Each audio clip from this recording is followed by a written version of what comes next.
إن الحمد لله نحمده ونستعينه ونستغفره ونعوذ بالله من شرور أنفسنا ومن سيئات أعمالنا من يهده الله فلا مضل له ومن يضلل فلا هادي له أشهد أن لا إله إلا الله وأشهد أن محمدا عبده ورسوله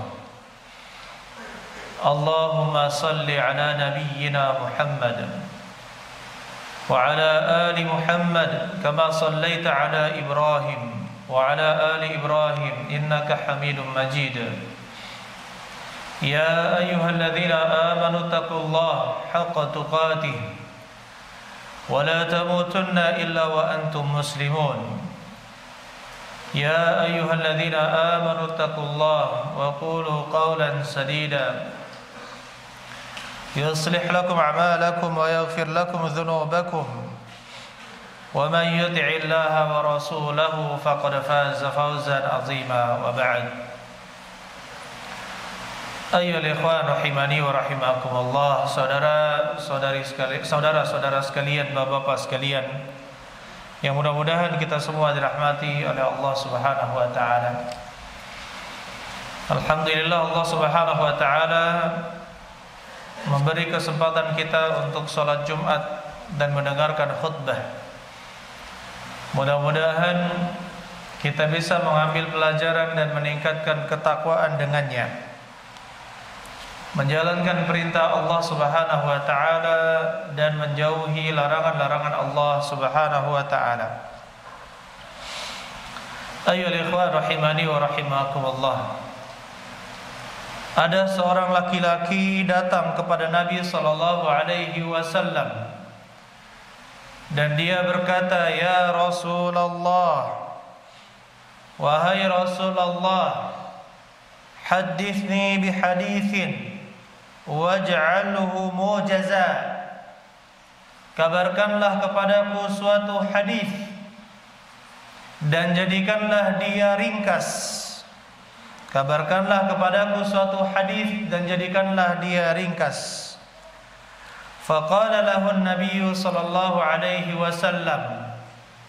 Akhirnya Nabi sallallahu alaihi wasallam katakan, "Shalli salata muwaddi' ka'annaka tarahu." Salatlah kamu seperti orang yang akan salat terakhir kali, salat perpisahan. Ka'annaka tarahu, seolah-olah engkau melihat Allah. Fa in kunta la tarahu, jika kamu tidak melihatnya, fa innahu yaraka, maka sesungguhnya dia, Allah, melihatmu. Wai'as mimma fi aidin nas ta'ish ghaniya, janganlah kamu berharap dengan apa-apa yang ada di tangan-tangan manusia. Ta'ish ghaniyan, maka kamu akan hidup kaya.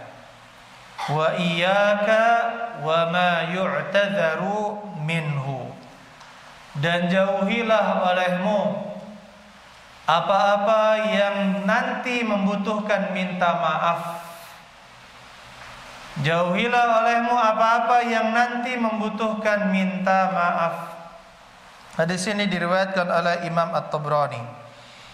Saudara-saudara sekalian, bapak-bapak sekalian, ada 3 nasihat dari Nabi sallallahu alaihi wasallam dalam hadis ini. Yang pertama adalah salat seperti orang yang akan salat terakhir kali, yang membayangkan setelah ini dia tidak memiliki salat lagi, umurnya sudah cukup, dicabut nyawanya oleh Allah Subhanahu wa taala, maka dia akan berusaha untuk salat yang terbaik daripada salat semasa hidupnya. Dia akan memperbagus salatnya. Pesan yang pertama ini menunjukkan bahwa Nabi sallallahu alaihi wasallam berpesan, ajal itu akan datang dan tidak tahu kapan dia akan tiba. Takutlah kepada Allah. Anggaplah salat ini sebagai salat yang terakhir. Ini pesan dari Nabi sallallahu alaihi wasallam, salatlah seperti salat yang akan berpisah. Orang yang akan berpisah terakhir kali. Kemudian Nabi sallallahu alaihi wasallam sebutkan, ka'annaka tarahu. Seolah-olah ketika engkau salat, engkau melihat Allah Subhanahu wa taala. Dan jika engkau tidak mampu, maka anggaplah, bayangkanlah Allah melihatmu. Ini nasihat yang pertama. Adapun nasihat yang kedua, ayyuhal ikhwan, wa'as mimma fi aidin nas ta'ish ghaniya. Berputus asalah, atau janganlah kamu berharap dengan apa yang dimiliki oleh orang lain. Apa yang dimiliki oleh kawan-kawan kita, orang-orang lain yang memiliki harta benda, memiliki dunia, tidak perlu kita harapkan apa yang ada di tangan mereka. Harapkanlah hanya kepada Allah Subhanahu wa taala, bergantunglah hanya kepada Allah. Tidak perlu bergantung, berharap kepada manusia. Ta'ish ghaniyan. Engkau akan hidup kaya. Berarti apa di sini?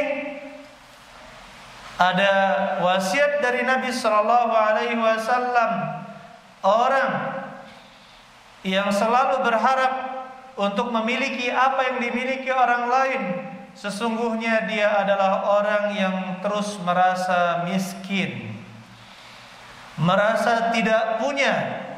Kenapa? Selalu membandingkan dirinya dengan orang lain.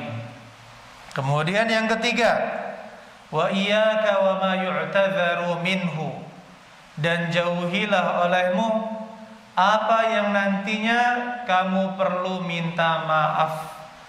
Segala hal yang berhubungan, yang pertama dengan lisan. Ketika kita berkata, maka harus ditimbang. Ketika kita berkata, maka kita harus berfikir. Begitu pula di zaman sekarang. Kalau misalkan banyak orang yang pendiam ketika di depan umum, tetapi jempolnya sangat kasar, dan para ulama menyebutkan tulisan memiliki hukum lisan.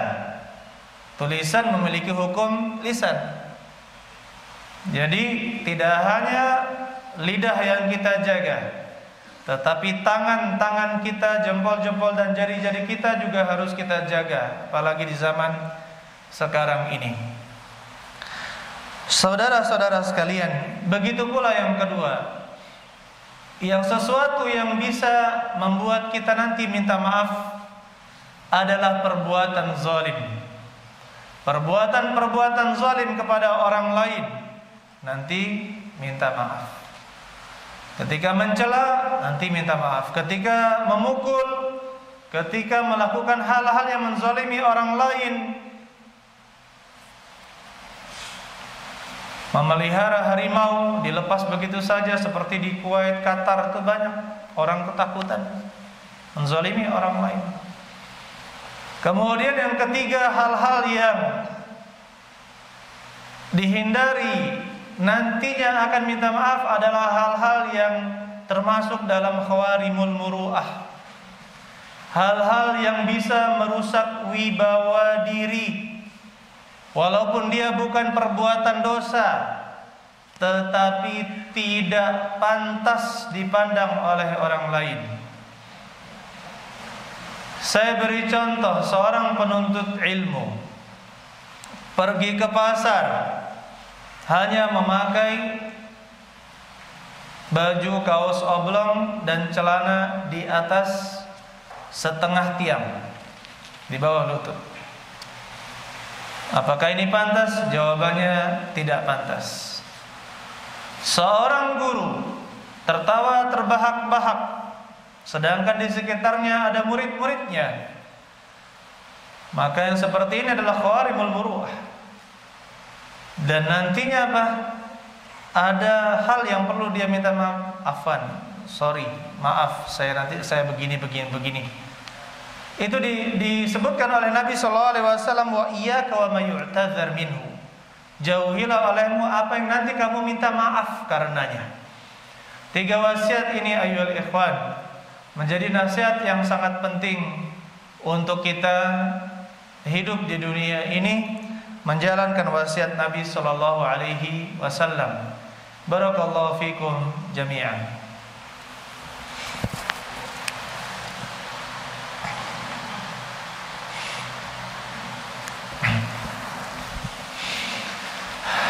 Alhamdulillahi rabbil alamin.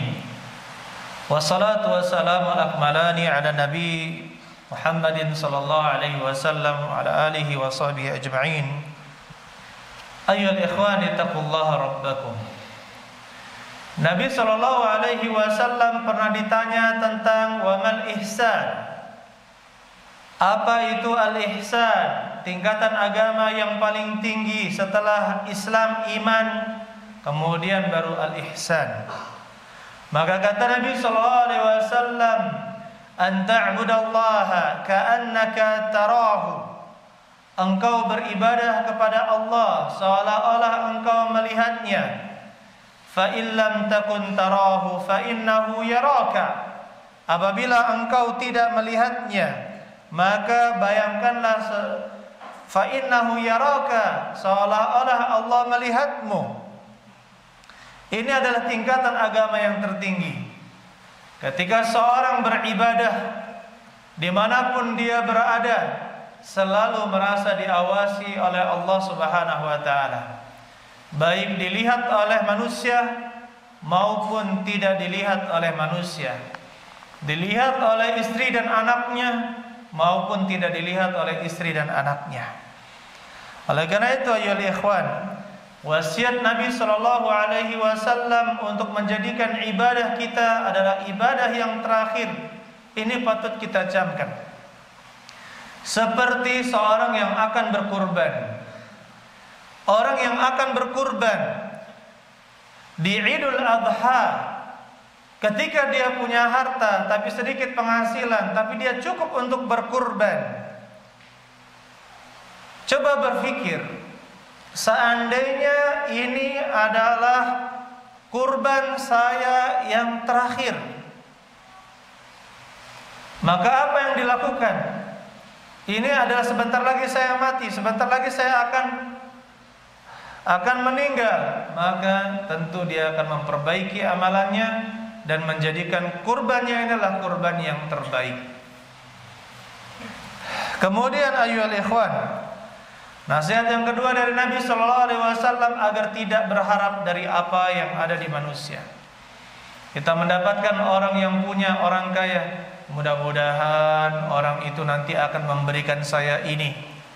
Melihat orang yang di sebelah, mudah-mudahan dia memberikan saya ini. Subhanallah, ini dilarang oleh Nabi sallallahu alaihi wasallam. Kita diperintahkan untuk tidak berharap dengan apa yang ada di tangan-tangan manusia. Maka kita akan menjadi kaya.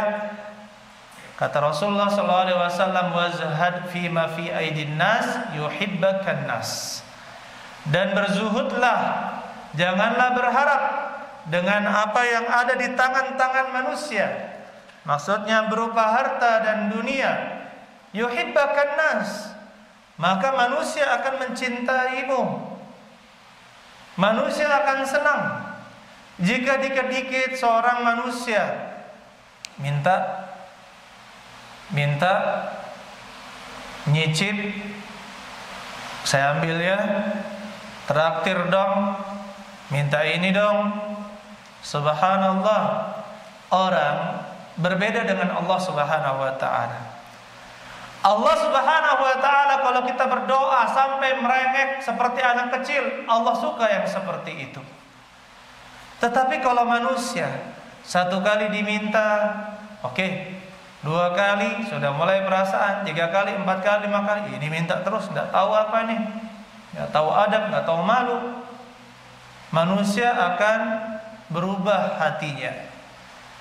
Kalau meminta sesuatu yang sepele dibolehkan dalam syariat, seperti garam, kita butuh garam, kita butuh 3 siung bawang, misalkan 3 biji bawang, sesuatu yang sepele dan itu tidak dianggap oleh tetangga, no problem, tidak masalah, la ba'sa bihi. kalau memang butuh dan kita tidak ada.